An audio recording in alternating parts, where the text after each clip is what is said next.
Smirnoff apresenta Vozes da Parada, o podcast oficial da parada LGBT+, de São Paulo. Vozes da Parada. Oi, gente! Chegamos para mais um episódio do Vozes da Parada, o podcast oficial da parada LGBT+, de São Paulo. Eu sou Isaac Criscuolo e no episódio de hoje a gente vai conversar sobre a importância da cultura e do entretenimento para a comunidade LGBT e para a formação da nossa identidade, né? Para conversar aqui com a gente está Thiago Guimarães, do canal Hora Thiago, o melhor canal do YouTube. E ROS4, mais conhecida como Rosa Luz. Salve, salve. Aquelas. Que é cantora e criadora de conteúdo. E aí, galera, de boa? Oi, gente. E aí? É o melhor canal do YouTube, é o melhor canal do YouTube. Ai, não fala que eu fico assim, que eu fico com vergonha. Eu vou começar a nossa conversa. A ideia desse episódio, pra você que tá ouvindo, é que a gente falar sobre a importância da cultura, do entretenimento, da música, né? A gente tá falando de vários produtos de entretenimento aqui pra formação da nossa identidade cultural e da nossa identidade LGBT. E eu quero perguntar pra vocês, vou começar pelo Thiago. Como começou a sua relação com a cultura e com o entretenimento? Quando bateu forte, assim, pra você? Eu acho que desde criança, assim, eu era uma criança meio solitária.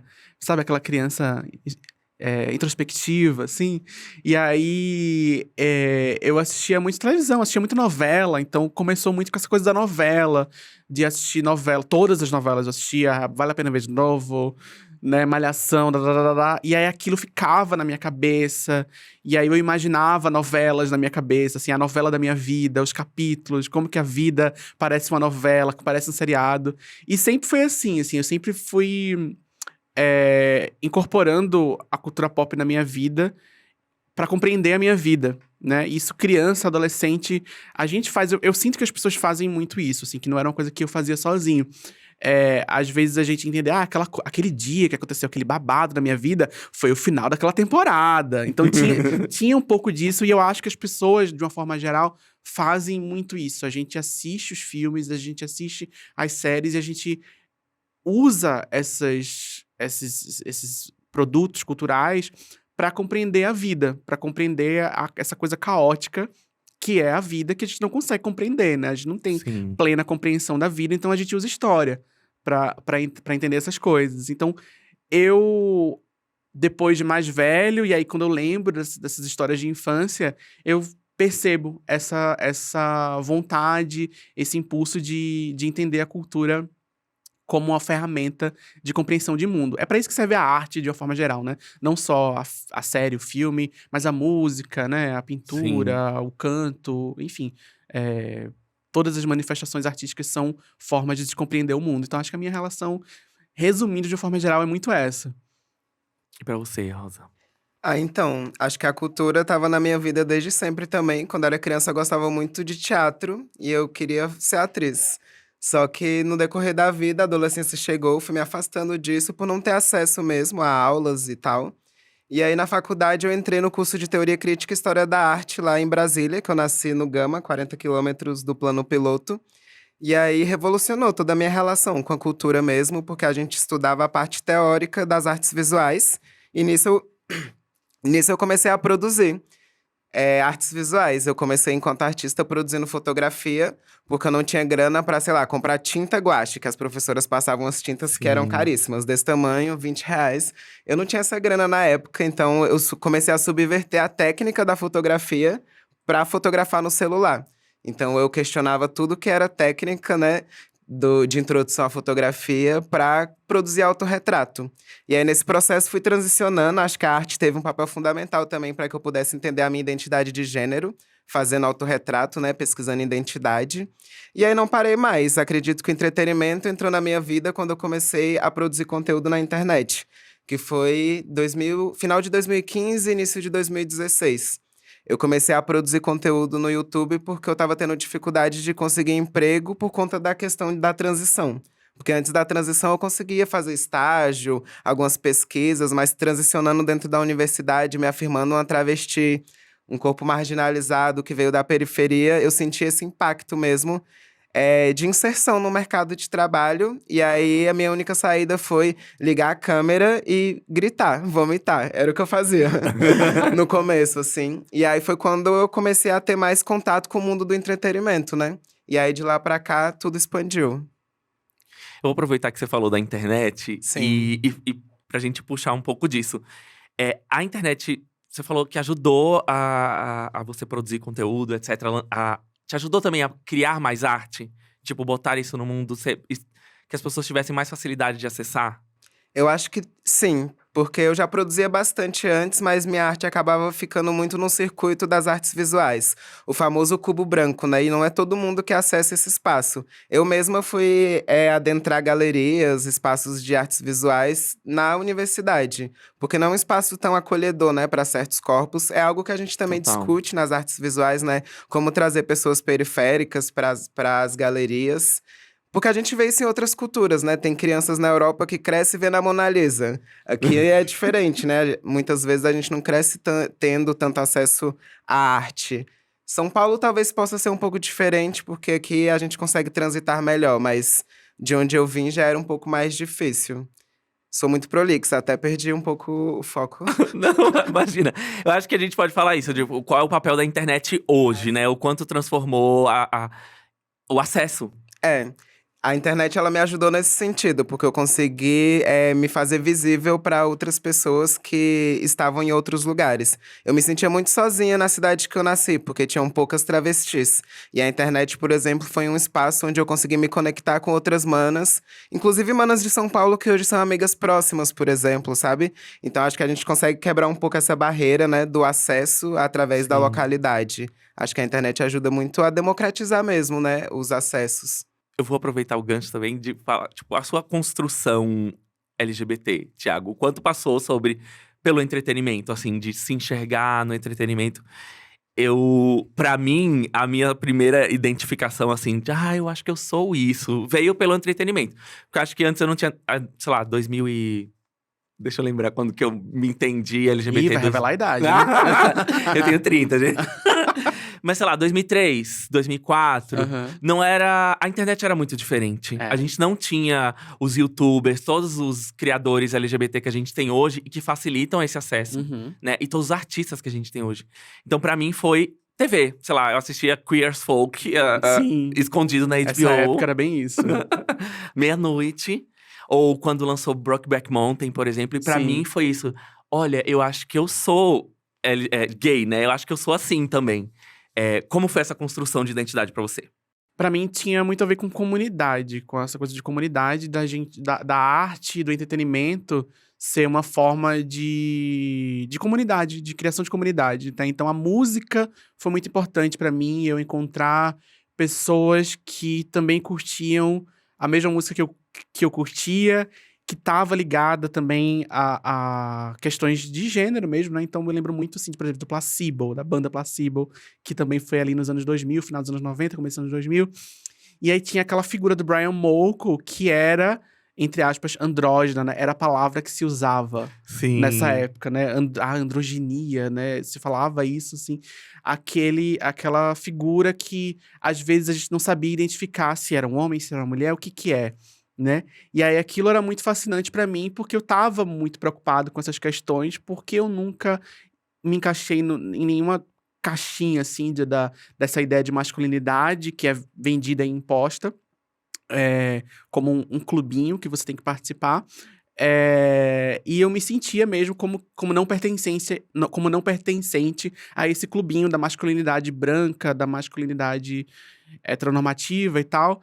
Então eu procurei pessoas que também eram meio estranhas, e essas pessoas estranhas, elas vão se encontrando e vão se descobrindo juntas. E eu percebo que é uma história muito comum, assim, de gente que, por exemplo, eu tinha meu grupinho de amigos da escola, todo mundo era gay ou lésbica ou alguma letrinha ali e não sabia, aí anos depois todo mundo era. Por quê que era? Era coincidência? Não, é porque as pessoas estranhas, elas vão se encontrando, e quando a gente não encontra acolhimento em outros lugares, nas instituições, né, nesses lugares, né, que a Rosa falou, a gente procura acolhimento na comunidade. E aí eu acredito muito no poder da comunidade. Então, a arte, pra mim, A arte, a música, o cinema tava nesse lugar de comunidade, de encontrar pessoas que também tinham gostos peculiares, vamos dizer assim. E aí isso vai despertando outras questões, outras vivências e as nossas identidades, talvez. Nossa, eu lembrei de uma história agora, né, tava na escola, acho que é o 2º ano do ensino médio. E era muito isso, de tipo, o grupinho das LGBTs, que a gente não sabia ainda, mas todo mundo era LGBT, pra ouvir Fergie, por exemplo, Britney Spears. Quem nunca, né? Essa história me chama muito a atenção porque, por exemplo, na escola, tinha a Paola, que ainda não tinha feito a transição, e era super fã de Britney, e ela arrasava, parava a escola inteira dançando Britney. E nessa época, foi na época que a Britney raspou a cabeça também, né? E ela foi pra escola, depois das férias, assim, com cabelo loiríssimo, loiríssimo. E a diretoria, a diretora escrota, fez ela, tipo, começou a persegui-la, né? E ela teve, tipo, como protesto, ela raspou a cabeça, porque, tipo, ela não podia ir pra escola com cabelo loiro. Gente… E isso era o quê? 2005? 2006?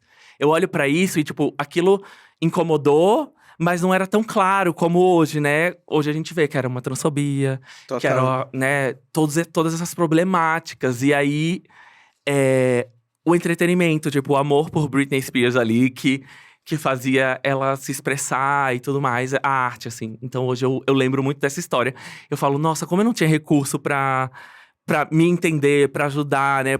Até as LGBTs da escola, tipo, a gente não tinha o conhecimento pra se unir e, tipo, protestar naquela escola. Sem contar que às vezes até as próprias referências são escassas, né? Porque olha em quem a gata tava se Totalmente, inspirando, numa mulher totalmente. cis, branca, de outro país.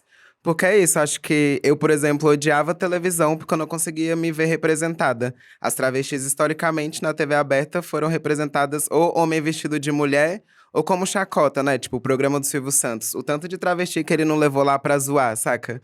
Nossa. E isso era um problema, que hoje em dia eu vejo que tá mudando porque a gente consegue ver outras gatas tendo mais visibilidade, né? Tipo a Maju, Urias, entre outras, né? Que estão aí trabalhando com entretenimento e com arte, né?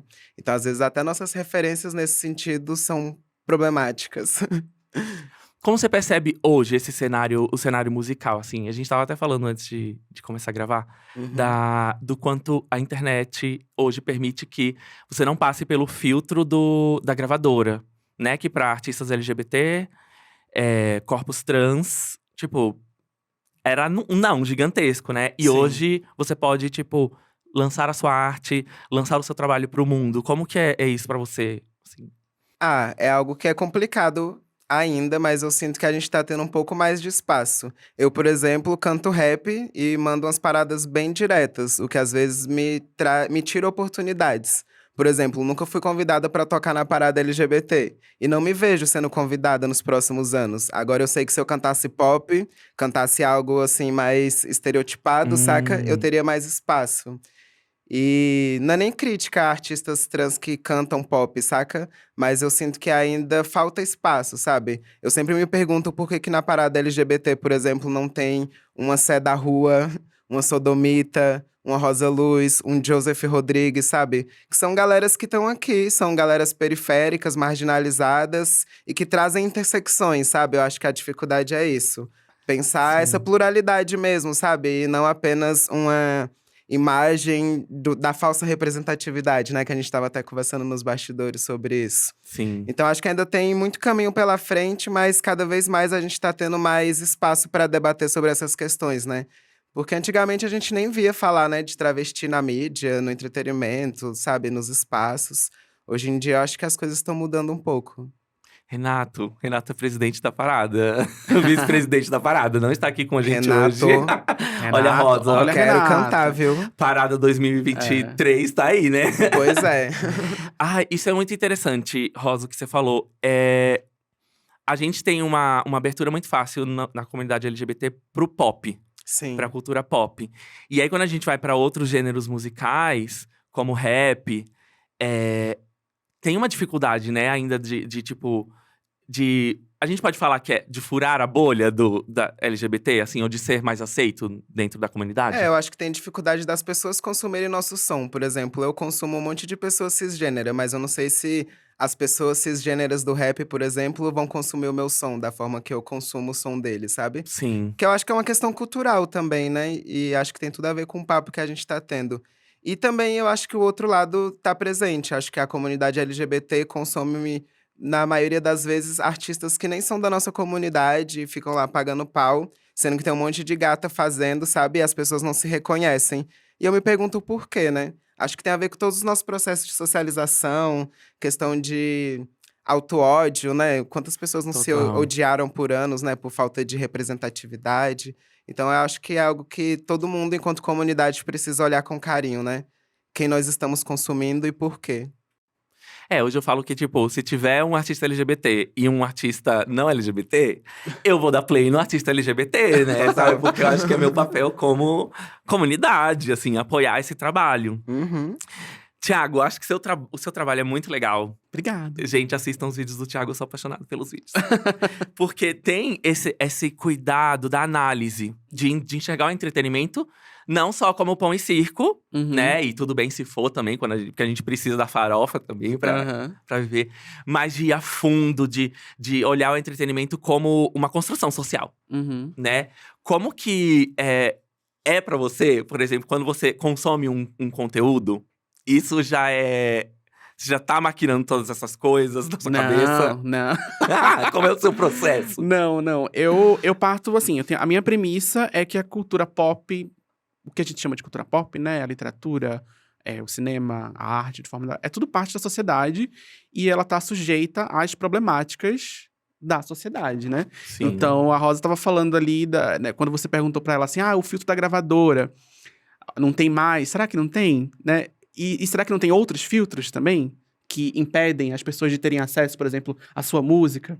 O né? filtro das agências, O filtro né? das agências, o filtro Totalmente. das próprias estruturas de poder, né? Que impedem, por exemplo, você de estar no lugar certo na hora certa. Sim. De você estar no lugar onde vai ter um recrutador que vai, olha que bacana essa música, assim.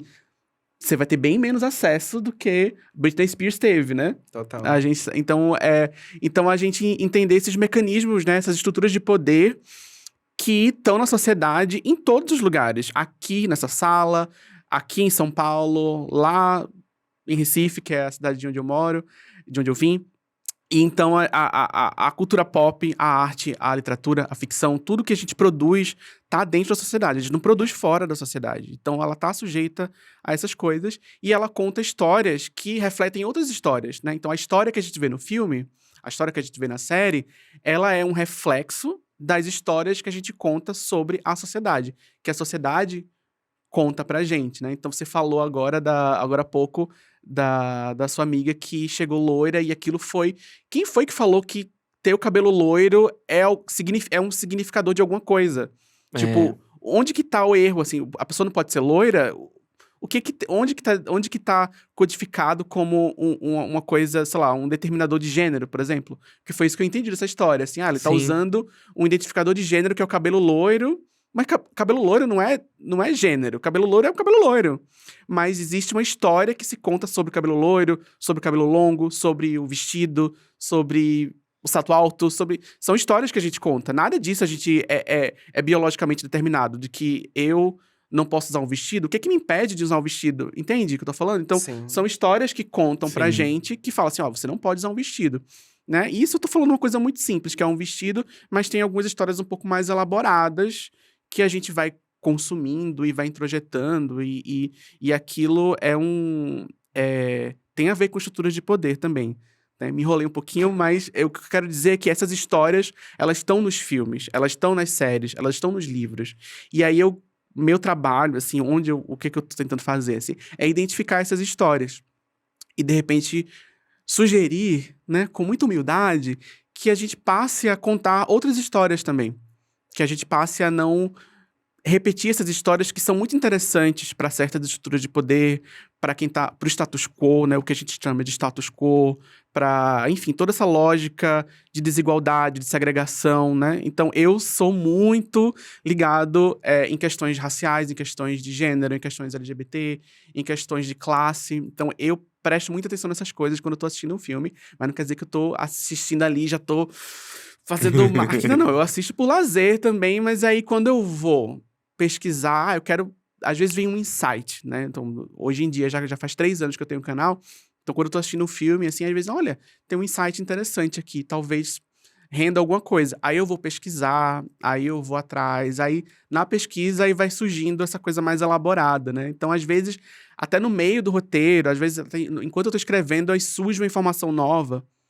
E eu, nossa, isso aqui mudou tudo, mudou completamente a minha percepção de várias coisas, assim. Então, no ano passado, eu fiz 2 vídeos sobre a novela O Clone, né? Então, foi uma análise meio elaborada, assim, da novela. Uma coisa que eu queria muito fazer há muito tempo, fazer uma análise um pouco mais aprofundada de uma novela brasileira. E eu queria falar de questões raciais, porque eu tava observando ali o universo de YouTube e cultura pop, muito preocupado com a série Lovecraft Country, da HBO, que estava sendo exibida, isso em 2020 ainda, né?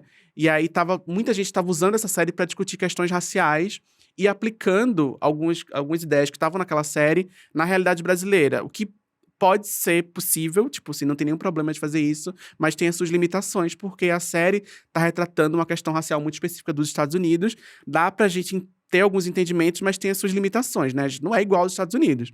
Total. Tem coisas muito específicas nossas, assim, então eu pensei, qual que é o produto cultural que a gente que poderia ser uma boa maneira de refletir criticamente? E aí eu lembrei da novela O Clone, porque tem uma personagem negra, que é a Adriana, interpretada pela Adriana Lessa, que ela fica grávida e é ela que dá luz o clone da história, né? E aí isso me veio na cabeça umas coisas que eu tava lendo na época, que era, nossa, ela é uma mulher negra que foi vítima de um procedimento, de um experimento científico ilegal, né, antiético, porque ela não sabia que ela tava grávida de um clone, assim, gente, isso tem tudo a ver com a história da mulher negra no Brasil. Aí eu fui atrás, fui ler um monte de coisa e tal. E eu tava com esse vídeo todinho na cabeça, assim. No meio do vídeo eu pensei, pô, mas tem a questão da representação árabe, né? Se eu vou falar de questão racial, talvez seja interessante pelo menos passar pela ideia da representação árabe. Será que é legal? Será que não é? O que pesquisadores árabes falam sobre isso? Eu fui atrás. E aí eu peguei um livro, assim, e aí tinha um livro, assim, não vou lembrar o nome agora, mas é que já faz 2 anos isso.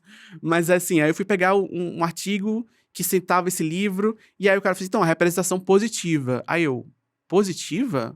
Eu achava que era Estereotipante. que era estereotipado. Estereotipado, Não deixa de ser, Mas aí tinha o contexto do 11 de setembro. A novela estreou 2 semanas depois do 11 de setembro. Então, Caramba!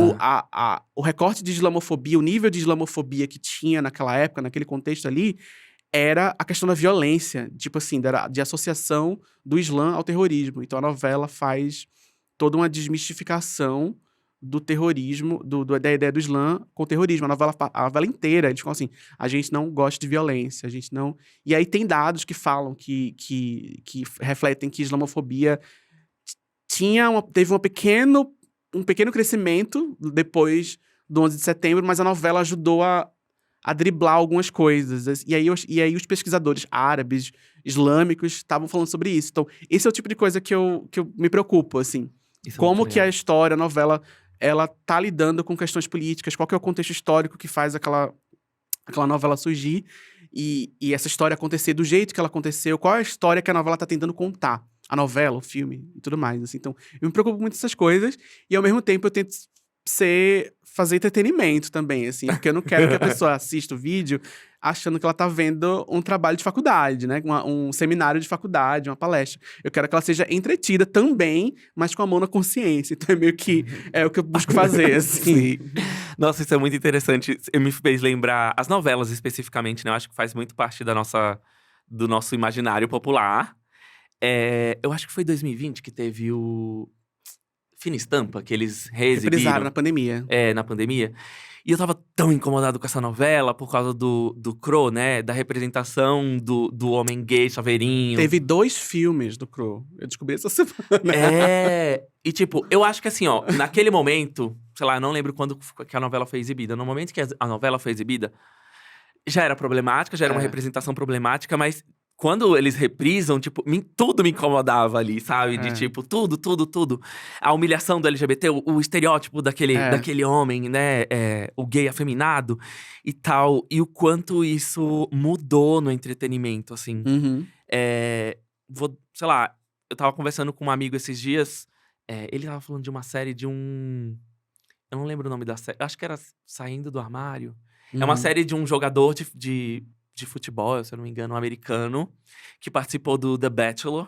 E era, tipo, o estereótipo de homem hétero, desejado. E aí saiu do armário, né? Se revelou gay. E a história da série da Netflix era isso. Eles se descobrindo o mundo e tal. E eu tava falando pra ele de, tipo, ai, bicha, eu não assisto mais essas séries.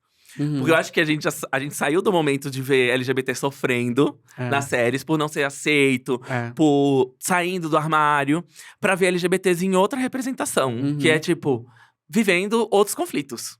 De tipo, eu quero um trabalho, né? Sim, eu quero ocupar outros lugares, outros tipos de narrativa, assim, sabe? Eu acho que… Sim.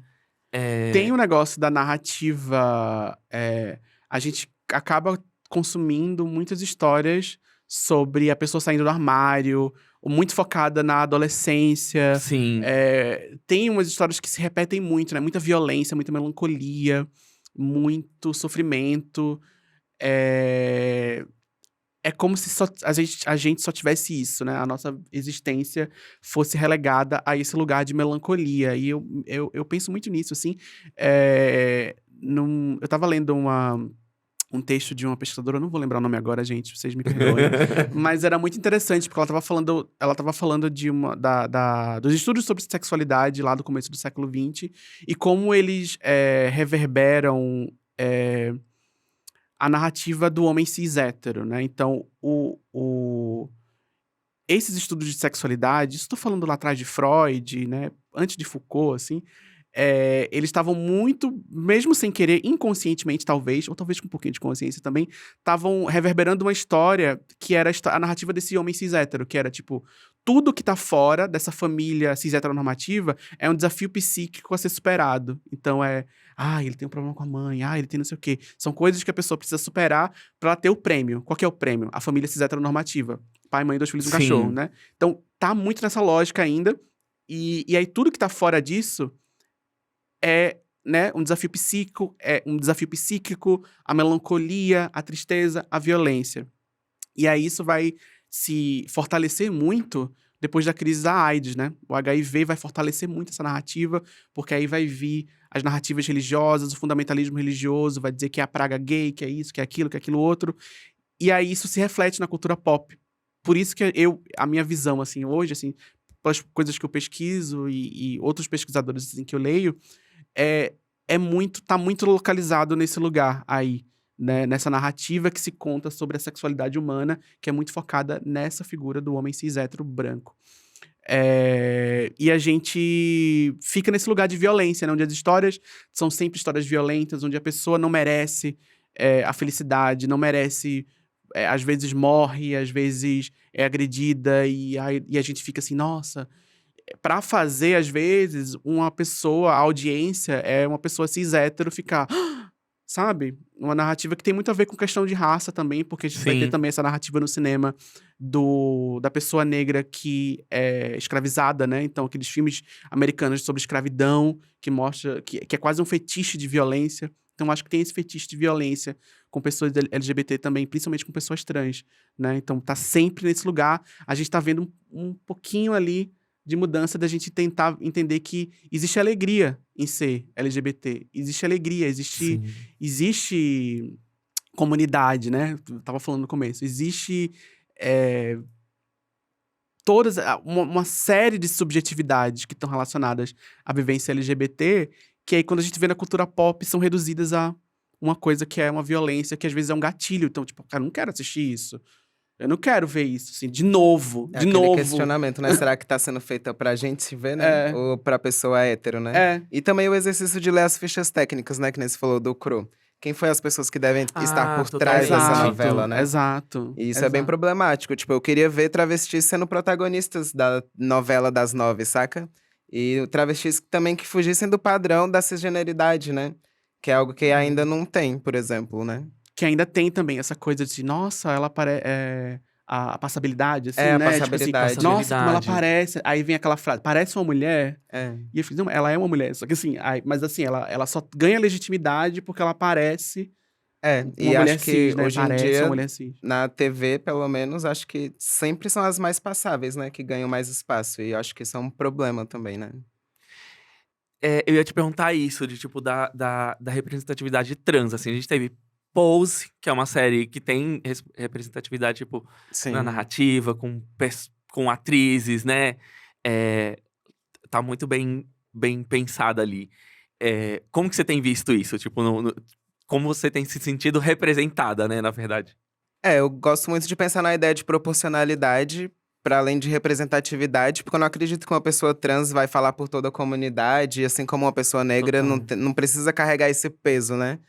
Então, eu gostaria de ver cada vez mais proporcionalidade, e eu acho que a gente ainda tá engateando. Eu acho que a Pose é a única referência que eu tenho, assim, de muitas pessoas numa equipe, né? Tanto fora quanto dentro das câmeras e tal.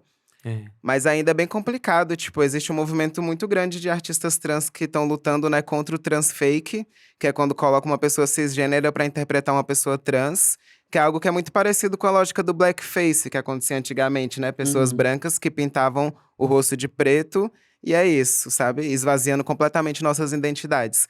E isso acontece até hoje. Eu lembro de assistir aquela novela da Bibi Perigosa, eu esqueci o nome, A Força do Querer.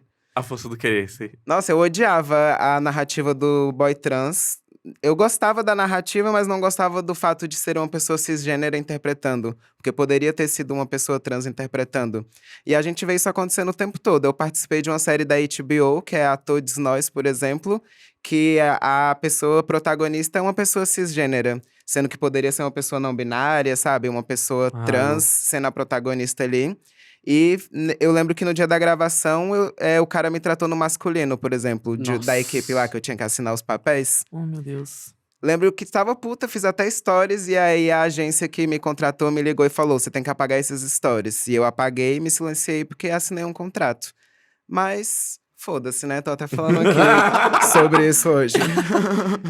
Isso é muito problemático, né? Muito. Tipo, o quanto essa. Eu faço uma crítica muito grande. Pegando que a gente não tá mais em junho, né? Mas pegando junho, o mês da diversidade, né? Como exemplo. O quanto marcas se aproveitam dessa narrativa pra conversar, em muitas aspas aí, né? Com a nossa comunidade. E depois desaparecem, né? Ou só fazem, tipo, mesmo pelo marketing. Sim. Não tem uma preocupação de ter um impacto. Uhum. Por exemplo, a produção tá preparada? Tipo, tem acolhimento? Tem todas as coisas que precisam para que essas pessoas estejam seguras? Tem pessoas LGBTs no lugar de liderança, né? Tipo, acho que esse é o grande questionamento, né? Diretores, roteiristas. Nossa, gente, sim. Em sim, lugares sim. estratégicos, né? E aí, quando a gente fala em educação, né? Educação sexual, né? Às vezes a gente usa esse termo. A gente também tá falando desse tipo de coisa. Né? Do ambiente de trabalho, de você acolher as pessoas. Assim, porque representatividade vazia, né? É aquela coisa de, eu vou contratar aqui uma pessoa negra pra trabalhar na minha empresa. Ela vai ser a única pessoa negra. E aí, ela vai ficar 3 meses e vai procurar outra coisa, porque não tem. As pessoas brancas que estão ali naquele lugar, elas não estão preparadas para receber. Assim, ela vai ser alvo de deboche, ela não vai ser ouvida. Enfim, vai ter toda uma lógica ali que não vai funcionar. Então não é só isso, não é só colocar uma pessoa lá. Né? Verdade. Tem que ter educação, tem que ter educação mesmo, no sentido clássico da palavra, assim. A gente tem que educar as pessoas a entenderem que... E é quase um processo de deseducar, eu acho, assim. Porque a minha percepção dessas questões é que a gente, às vezes, fala sobre isso como se a LGBTfobia, a transfobia, todas essas, como se isso fosse uma coisa natural, né? Os homens das cavernas, e aí agora a gente tá... E não é uma coisa que foi educada, as pessoas são educadas. Ninguém nasce transfóbico. né? Ninguém Sim. nasce homofóbico, Totalmente. ninguém nasce LGBTfóbico. A pessoa aprende a ser. Porque as estruturas de poder da sociedade, elas ensinam a gente a ser, a se comportar dessa forma, a ser racista. Essas coisas, assim. Então, eu me lembro muito no cinema nos Estados Unidos, né? Isso acontece em vários lugares, tá? Não é só no cinema nos Estados Unidos, não. Mas é um exemplo muito emblemático do começo do século XX, que é o Código Reis, né? Então, eles implementaram uma censura autoimposta da indústria do entretenimento, para que os filmes fossem, vamos dizer assim, palatáveis para uma certa audiência, e eles usavam a figura da criança como igual sempre acontece, né? Então assim, meu Deus, as crianças não podem ver isso, vai assustar as crianças. Então tinha uma coisa de não poder ter violência, de não poder ter menção a drogas, era uma série de restrições e tinha a restrição de o que era chamado de perversões sexuais, que era, entre várias coisas, o que se entendia como perversão sexual era relacionamentos homoafetivos, qualquer coisa que tivesse relacionada a isso, então tava ali, a transfobia tava ali no meio, embora não fosse claro, não tivesse, não estava determinado assim diretamente, mas ficava subentendido, e relacionamentos interraciais. Então isso era visto como perversão sexual também, assim. E o meu ponto quando eu tô contando essa história não é assim, tem várias coisas pra gente discutir aí, mas meu ponto teve que ser implementado, institucionalizado isso. Isso não foi uma coisa... Porque para poder impedir que essas histórias fossem contadas. Então, é um movimento político. É estrutural, né? De vetar totalmente. de que pessoas LGBT existissem no cinema, na cultura pop. Então, não é o contrário. Então, quando a gente fala, assim, de trazer a gente de volta pra cultura pop, a gente tá trazendo de volta, porque sempre existimos. Exatamente, sempre existimos. Sempre estivemos A aí. LGBTfobia que passou a existir de uma hora pra outra. Não é, é natural, os homens das cavernas não é, sabe? Então, tanto existiu que teve que existir um mecanismo, uma censura autoimposta pra silenciar, pra esconder, pra fingir que não existe. E aproveitando isso, tá rolando uma história agora com a Pablo. Porque Nossa. na época de Bandida, da música Bandida, o YouTube, né, diminuir o alcance de artistas LGBT no YouTube, né? Ela teve que colocar um asterisco em Bandida, né? Pra que o vídeo fosse recomendado, etc. E aí tem uma outra música agora, de um artista hétero e tal, Bandido. E tá lá, e não tem nenhum tipo de sanção. Ele não teve que fazer a ressalva ali do asterisco, porque é uma palavra ofensiva. E aí isso faz a gente pensar, né? O que esses mecanismos igual o Código Reis ali, né? São mecanismos de controle que são instrumentalizados contra corpos marginalizados. Sim. Então, o cara branco, cis hétero, aquilo ali não vai servir pra ele. Então, a gente pode fazer um paralelo com várias coisas. A lei, né? A lei, na legislação, ela é racista, né? A lei, ela só serve pra um grupo de pessoas, né? O mesmo crime não vale pra uma pessoa branca e pra uma pessoa preta. Então, quando a gente tava falando dos filtros, né? Eu não tenho um filtro. Tem outros filtros também. Olha como a Pablo foi. E a Pablo, entendeu? É a Pablo. Olha como ela tem um mecanismo ali do código do YouTube usado contra ela, porque ela é uma pessoa LGBT, né? Essas coisas, elas são instrumentalizadas, assim. A gente tem muitos filtros. Muitos filtros. E esses filtros, eles vão ficando cada vez... Vão se sobrepondo uns sobre os outros quando a gente é preto, quando a gente é pobre, quando a gente, né, é trans, quando a gente tem... Sim. Quando a gente tem corpos que não são vistos como corpos legítimos e dignos de várias coisas, né?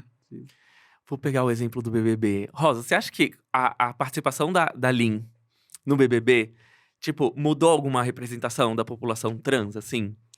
Eu acredito que sim. É só comparar ela com a Ariadna, por exemplo. A Ariadna saiu na primeira semana, uma chuva de Sim. transfobias, as pessoas com nojo, etc. Acho que a Aline trouxe um pouco da questão da humanidade, né? Que nós somos humanas. Que eu acho que é algo que falta um pouco, né? As pessoas costumam ver travestis como escória da sociedade, né? Travesti tá associada à puta. É. Eu mesma tava usando os aplicativos de relacionamento, os boys já não vêm falando oi, tudo bem. Eles perguntam quanto que eu cobro. Porque é isso, 90% das pessoas trans e travestis hoje em dia estão na prostituição por conta da falta de emprego. Então são várias questões estruturais mesmo, né?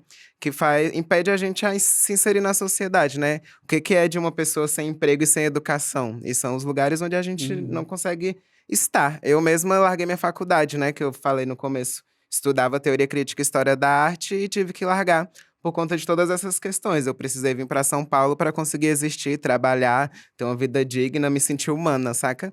E eu acho que a Linda Quebrada trouxe esse outro lado mesmo, das pessoas conseguirem se identificar com esse corpo, que é um corpo marginalizado, um corpo dissidente. Mas a gente não é só trans, né? A gente é muito mais do que a nossa identidade de gênero. E eu acho que aí foi a grande virada, né? Quando, sei lá, mulheres que não são trans conseguiam se identificar e se ver naquele corpo, né? Acho que ela teve uma participação boa e soube jogar bastante ali, porque eu acho que ela engoliu muita coisa ali, né? Com Várias certeza, Meu transfobias, Deus do várias céu. Com coisas certeza, que né? não sei como seria comigo, saca?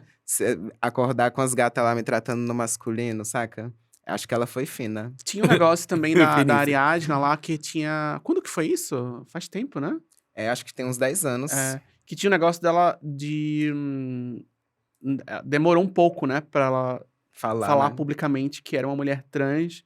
E aí isso. Aí você vê como que as coisas mudam, né? Tipo assim, acho que hoje isso jamais aconteceria, eu acho, assim, como no Big Brother. Assim, tipo, era um grande tabu, assim, nossa. E aí Sim. ficava aquela expectativa do público, assim, ela vai revelar. Isso era instrumentalizado pelo próprio programa como uma estratégia de entretenimento, assim. Eles vão descobrir, Ou né? não é? E tá tudo a ver com a narrativa sobre, principalmente, mulheres Nossa, trans, né? isso Que é essa muito coisa violento. tipo da armadilha, né? Da trap, assim. Sim. É como se fosse uma coisa assim escondida Como e se ela que tivesse um não grande sendo segredo, verdadeira, né? um grande segredo que será revelado e tal. E isso tava ali dentro da narrativa do Big Brother, tava no roteiro, né? Então eu sempre gosto de falar isso, assim. Isso é roteiro. Esse programa não esse reality show não tem Totalmente. reality, não. Isso é roteirizado. Eles vão escalando as pessoas e esperando certos comportamentos, né? E vendo como que essas pessoas interagem umas com as outras. Isso é roteiro, né? E essa coisa da Ariadna me lembrou. Quando você falou isso agora, eu fiz.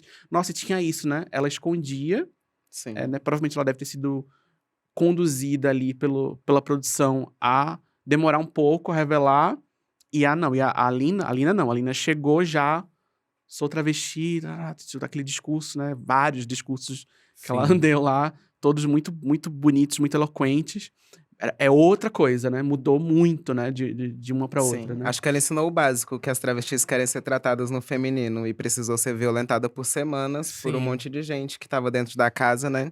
Para as pessoas finalmente entenderem. O Tadeu teve que perguntar, né? A cisgeneridade teve que trazer a validação. Nossa.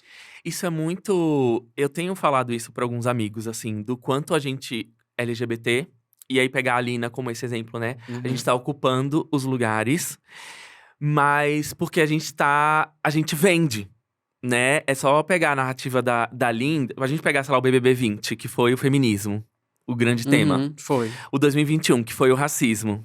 O grande tema, se a gente puder definir.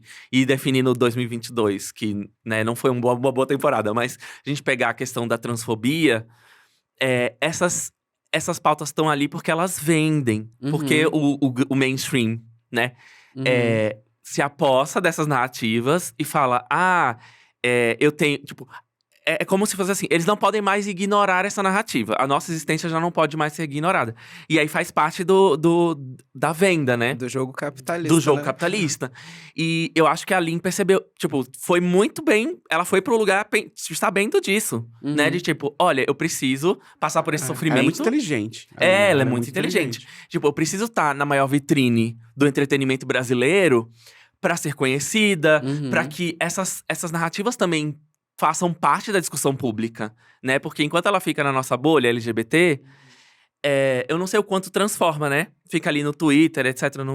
Tem umas discussões, mas quando vai pra TV aberta, foi muito doloroso ver ali passar por aquilo tudo, mas ao mesmo tempo a gente tava pensando, putz, que bom que tá ali, né? Que ela se dispôs, ela teve saúde mental pra passar por aquilo tudo, pra que essa história chegue a mais pessoas, né? Que alcance mais pessoas. Eu acho meio perigoso também, sabe? perigoso. Porque é um grande circo. É um circo de horrores ali. Então eu não sei nem se é um circo, acho que a palavra mais adequada, porque a gente assiste, isso tô falando, me incluindo também, assim, a gente assiste esses programas porque a gente quer ver as pessoas sofrendo ali. É isso, É assim. isso. O programa é feito pra isso, assim. Ele é construído pra que as pessoas torturem umas às outras e aquilo se torne um espetáculo pro Brasil inteiro assistir. E aí, se você for ver, assim, nos últimos anos, quase sempre é um corpo dissidente que tá ali tendo que sofrer, tendo que ser humilhado, tendo que ser humilhado em praça pública pra causar esse entretenimento que as pessoas usam, né, o Twitter, assim, as pessoas usam aquilo pra falar que elas são muito desconstruídas, pra usar aquilo ali pra construir uma narrativa em torno delas mesmas. Então, eu fico meio preocupado, assim, com isso, assim. Tipo, até onde a gente vai? Então, eu vi… Quando teve a coisa da Carol Conká, eu pensei, meu Deus do céu, até onde isso vai, assim? Então, colocaram lá 2 pessoas pretas, uma torturando uma outra. Foi pesado, né? Foi pesadíssimo. Gente, assim, e aí… E as pessoas caíram. As pessoas caíram em cima dela. Todo mundo comprou a narrativa que foi jogada ali diante do Brasil inteiro. Assim. Enquanto isso, homens brancos como Arthur Aguiar são perdoados, né? Mas até hoje tem um monte de gente que odeia a Carol Conká, né? Exatamente. Eu até vi esses dias no Twitter provavelmente, era uma gay branca.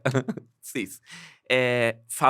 Criticando a Linda Quebrada por se vender ao sistema. Tipo, a música dela, né? Super politizada e etc. E depois, agora, a Lin global, polida, né? E aí, tipo, totalmente fora de lugar essa crítica, né? Total. Tipo, Muito fácil criticar uma pessoa. É muito fácil criticar. E falar uma que a pessoa gente não marginalizada. pode, né? E falar que não pode. Fala, gente, Olha, toma aqui esse espaço que foi oferecido pra você. Não, você não pode ocupar esse espaço. Não é seu, não. Ela tem que ficar cantando funk, falando de… Sabe, coisas que ela não quer falar pra A sempre. pessoa nunca tá certa. Exato, A pessoa nunca ela tá certa. Ela nunca tá no lugar de razão, assim. Ela tá sempre no lugar de errado. Ela vai ser sempre errada. E aí, se ela não fizer, aí ela é burra. Se ela não for isso, assim, ela… Não dá, né? Lin, faz o que você quiser. Por favor, Lina. Por favor. Inclusive, nascemos Não, no e mesmo dia. Somos 2 cancerianas. E eu sou muito fã dela. Nossa, e o último disco dela eu ouvi tanto, Ai, assim. meu Deus, antes é maravilhoso. Esqueci o nome do disco, mas enfim, eu ouvi muito, assim. Sou muito fã dela.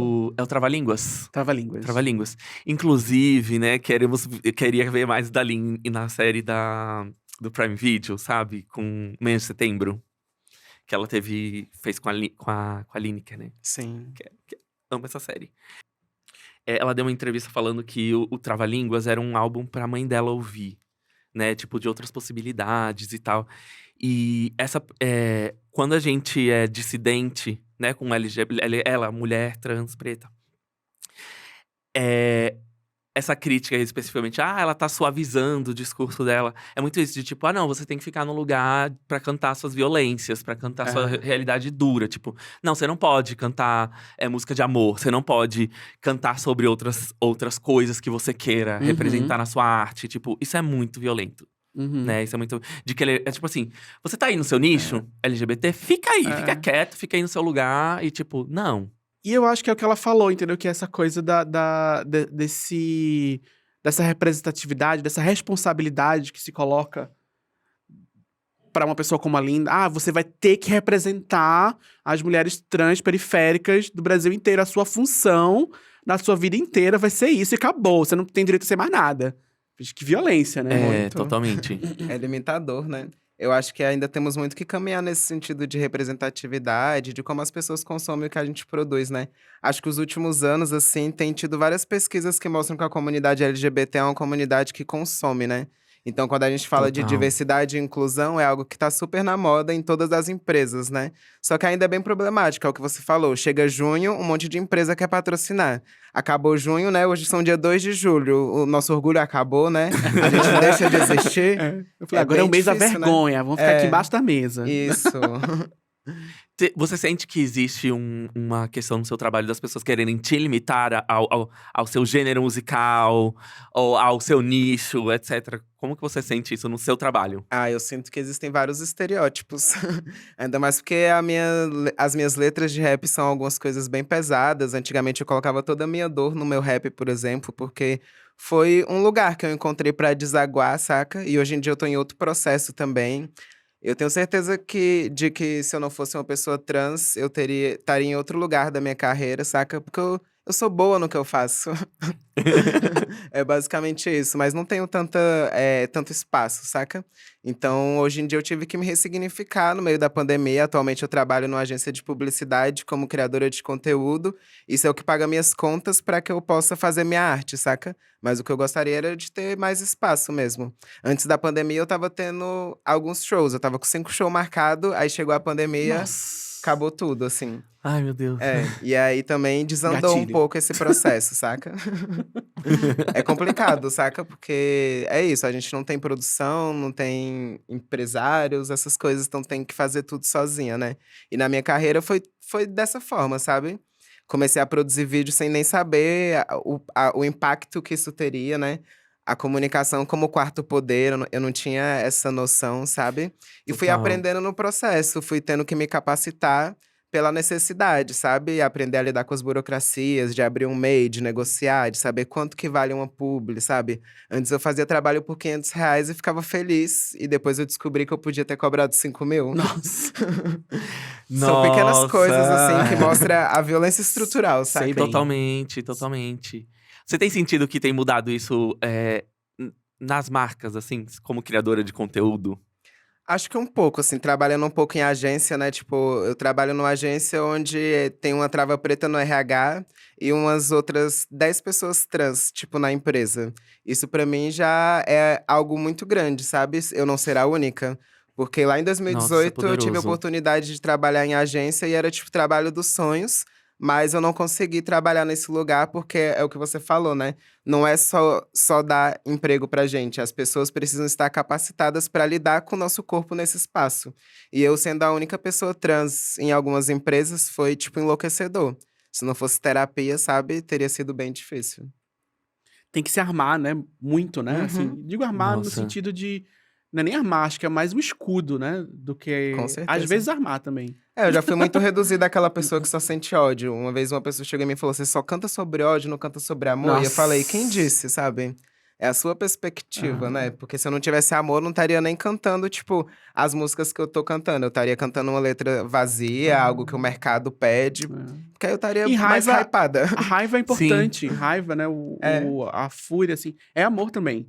Total. É parte Totalmente. da existência humana, a gente sentir raiva e a gente brigar. A raiva, ela é um sentimento que move. Porque você tá com raiva, você quer fazer alguma coisa. Quem não tá com raiva, não faz nada. É, exatamente. É muito engraçado, porque, tipo, quando a gente vê, assim, as narrativas na música, no entretenimento e tal. Quando a gente tá feliz, dificilmente sai alguma coisa daquela arte, assim, sabe? Você tá feliz, você vai curtir sua vida, você vai ver as coisas, tipo… Raramente rolê. a gente produz algo a partir disso, né? E aí, quando tem a dor, a tristeza, ou a raiva, a gente bota isso pra fora através de arte. E é muito louco É. isso. Nossa, Eu- sim. Eu acredito muito na raiva, assim. Eu fico com raiva quando eu vejo discurso, às vezes, colocando a raiva no lugar como uma coisa que deve ser reprimida, ou que você deve dosar. E às Sim. vezes não, às vezes não é pra dosar. Às vezes é estratégico dosar. Às vezes é importante a gente moderar um pouco aqui e ali. Não tô falando de moderação desse sentido mercadológico, não. Tô falando assim, às vezes a gente tem que ser estratégico. E às vezes tem que lidar com as coisas de um jeito um pouco mais diferente. Mas a raiva, ela é muito importante. Sim, eu acho que é muito aquele rolê que é como se a raiva viesse de nós, né? Mas é porque, imagina, a gente cresce sendo violentado, é um tanto de coisa acontecendo que é impossível não sentir raiva, né? A não ser que a gente fume muita maconha. É impossível não falar disso, né? É. Eu tava vendo, até eu aproveitar que a gente tava falando de música, assim, falar… eu vi, acho que foi ontem, a Glória Groove no Conversa com Bial, falando Uhum. da carreira dela e tal. E eu gosto muito de ver, tipo, a Glória Groove e a Pablo Vittar né, tipo, ganhando toda essa visibilidade, assim, até mundial na música. Porque às vezes eu penso, caramba, é um mundo tão escroto pra gente que é LGBT, e de repente a gente vê essas duas artistas ali ganhando essa visibilidade, tipo, conseguindo alcançar o mainstream, sabe? E aí eu faço um comparativo, eu tava fazendo um comparativo, assim, por exemplo, a música da Glória, a música da Pablo, elas são mais universais, no sentido de atingir mais pessoas, de cantar sobre. Quando eu falo universal, é de, tipo, não ser sobre questões LGBTs. É mais comercial, né? É mais comercial, é isso. Tipo, pegam os ritmos do momento. Eu acho que a Pablo é muito boa nisso. De levar os ritmos populares, etc. Não querer, tipo, importar da música americana e criar a nossa própria música, a nossa música popular, assim, nossa música pop. E aí eu pego um artista como o Johnny Hooker, que, tipo, é politizado, não tá fazendo uma música tão comercial, porque fala de questões. Fala de sexo, fala das questões LGBTs sem muito filtro. Assim, e o quanto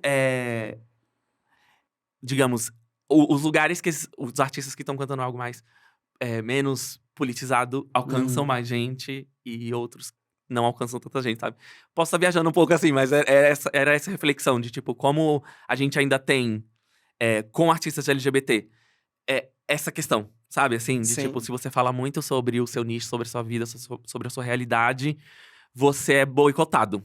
E os dois são homens cis, que são cantores incríveis, né?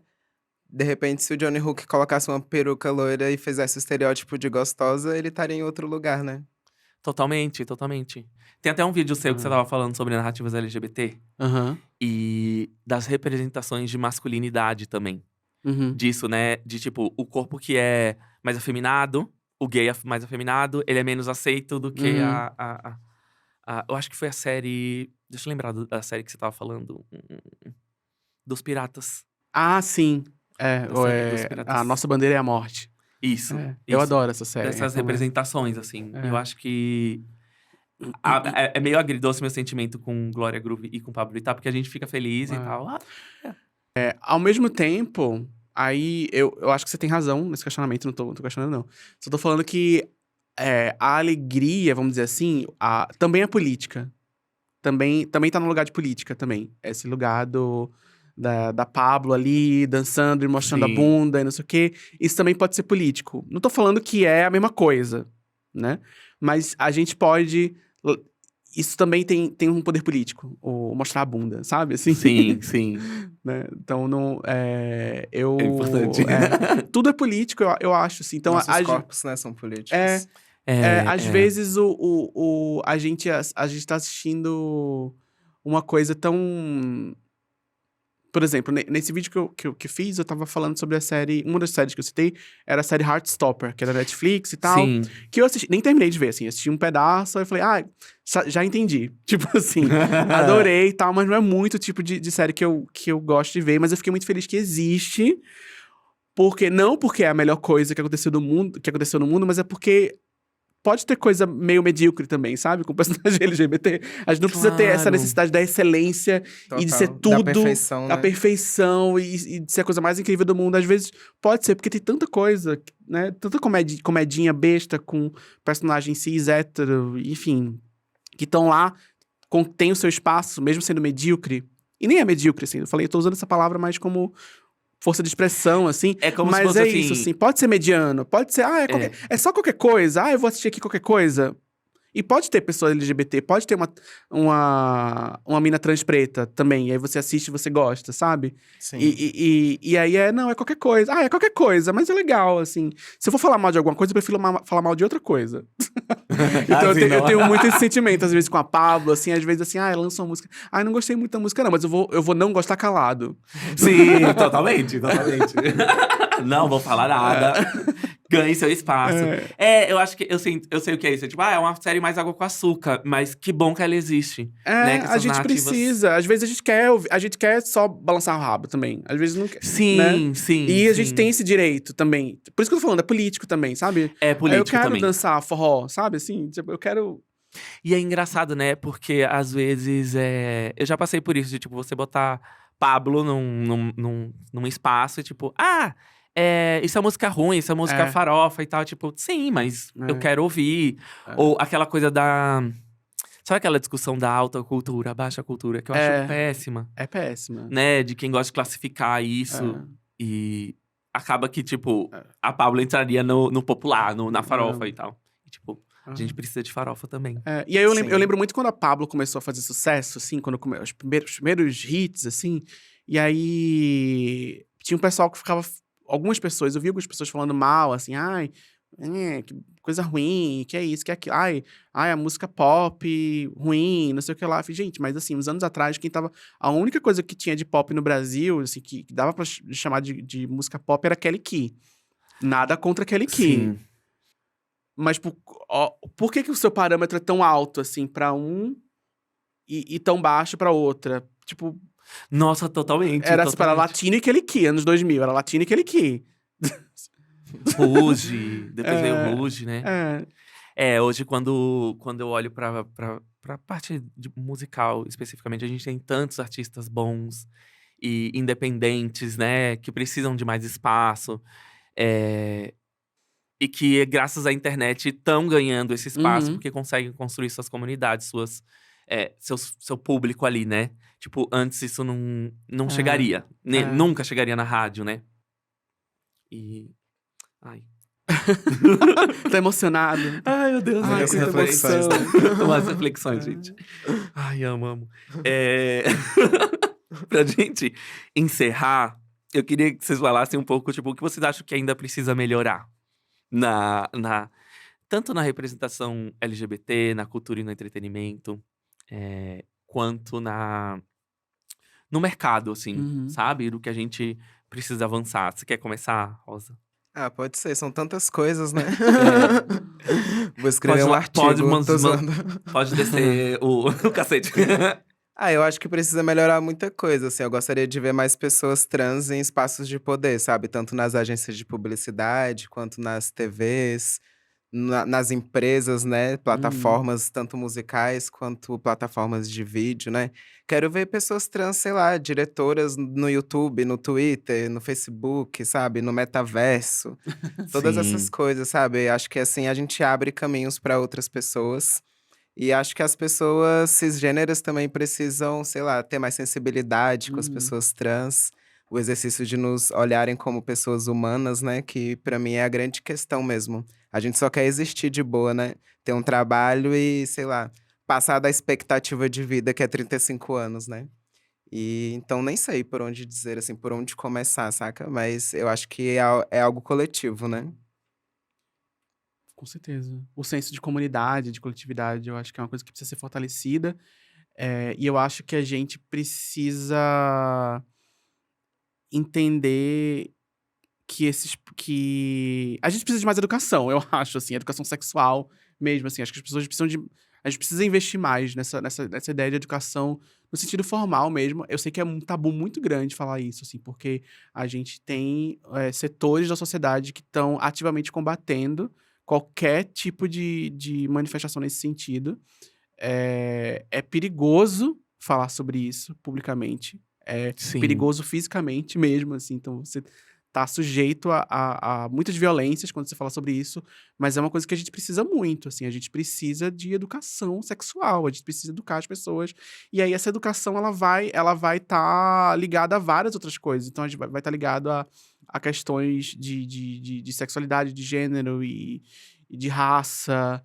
A gente precisa ter um entendimento melhor dessas questões, mas infelizmente quando a gente fala disso, assim, eu como criador de conteúdo, eu sinto que muitas coisas boas acontecem pra mim nesse sentido, assim, eu tenho muitas oportunidades, mas eu sinto que eu incomodo, porque eu falo de algumas questões que as pessoas não querem saber, né? Eu acho que Desculpa, eu te cortei Não, né? pode falar. É porque eu me identifico com isso e eu acho que a maioria dos criadores de conteúdo LGBTs devem se sentir podados de alguma forma. Tipo, eu tô muito Uhum. incomodada esse ano, por exemplo, que é um ano de eleição, e a maioria das marcas que querem contratar LGBTs já vem lá no briefing, né? Não falar sobre Não política. falar sobre E política. é tipo, mano, É. vai se Sim. fuder, né? Então, E aí não dá, né? Não dá. Tudo é político dá. e eu acho que a gente precisa ter essa percepção de que todas as escolhas são políticas, de que quando você monta uma mesa e só tem gente branca e cis e hétero lá, isso é uma escolha política. Você pode nem ter percebido, É. mas isso foi uma escolha política. Você Totalmente. A Luísa Sonza falou sobre isso, né? Se pronunciou de marcas cancelando trabalhos, porque o artista tá se posicionando politicamente, assim.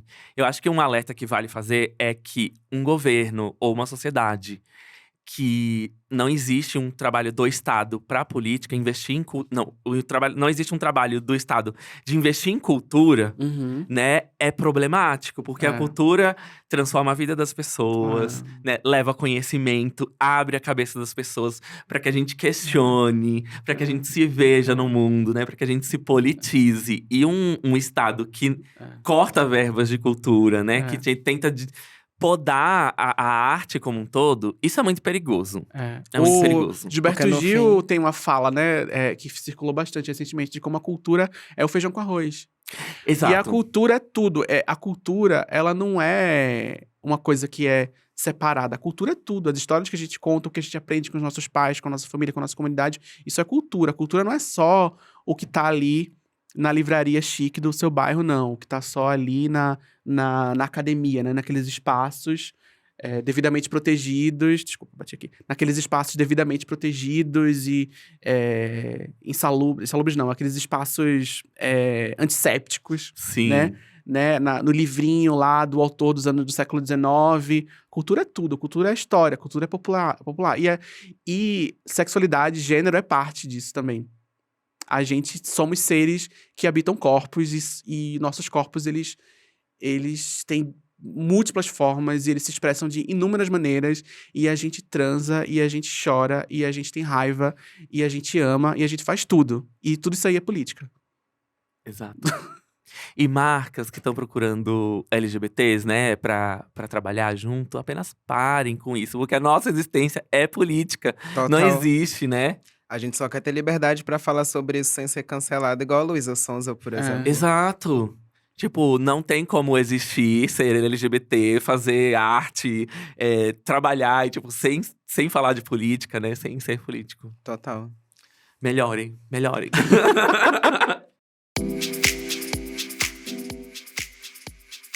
Chegou a hora do nosso brinde. Esse brinde é feito com Smirnoff Caipirosca. Smirnoff é a vodka número 1 no mundo, que celebra as misturas e a diversidade. É pra todas as pessoas. Lembrando que é preciso beber com moderação e não pode compartilhar com menores de 18 anos, viu? A nossa conquista de hoje é o número recorde de personagens LGBT na TV. A representação LGBT na TV dos Estados Unidos bateu recorde em 2022, com quase 12% de personagens regulares em séries que estão no ar. Um aumento de 2,8% em relação a 2021. Os dados são de um estudo da organização GLAAD, que foi fundada em 1985, e que faz um monitoramento da representação da nossa comunidade na mídia. Apesar desse recorde, o estudo aponta que ainda existem muitas possibilidades não exploradas para contar histórias LGBT. A análise, que se chama Where We Are on TV, é feita desde 2005 e mostra como a nossa comunidade está representada nas obras televisivas dos Estados Unidos.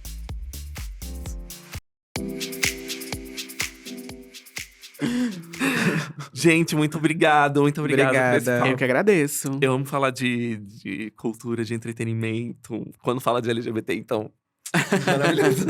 Vocês querem deixar algum recado, convite pras pessoas? Ai, vai você primeiro. Galera, adorei estar aqui. Se inscrevam nesse canal, né? Se inscrevam no meu canal também, ROS4. E procurem meu som também nas plataformas de áudio. ROS4 nas plataformas. No Instagram, qual que é seu arroba? É Rosa Luz, ROS4 Luz. Maravilha. E eu tô como Hora Thiago, Hora sem H, Thiago com H, em todos os sites. Eu tô no Twitter, tô no Instagram, tô no TikTok e tô no YouTube, que é a minha principal fonte de renda. Então assistam meus vídeos lá no YouTube. Eu falo sobre cultura pop, sobre cinema, sobre literatura, sobre quadrinhos, sobre tudo. Tudo que tem história eu falo. E eu falo mesmo, viu? Então segue eu lá, em todos esses sites aí. Obrigado, gente. Vou aproveitar pra parafrasear RuPaul. E é tipo, apoie o artista LGBT da sua cidade, o seu amigo, né? A nossa comunidade, né? A gente apoiar, divulgar o trabalho, né, de LGBTs. E isso é muito importante. And don't fuck it up. Don't fuck it up, exatamente. Se você estiver assistindo a gente no YouTube, lembra que esse podcast também tá em áudio, em todas as plataformas de áudio. Se você estiver numa plataforma de áudio, não esquece de seguir a gente, de pontuar lá, dar uma nota pro podcast, que isso ajuda muito. E siga a Parada nas redes sociais, que é @ParadaSP, em todas as redes sociais. E o Voz da Parada também no Instagram. E é isso. A gente volta na próxima semana. Obrigado. Vozes da Parada, o podcast oficial da Parada LGBT+, de São Paulo. Um oferecimento Smirnoff, a vodka número 1 do mundo. Aprecie com moderação e não compartilhe com menores de 18 anos.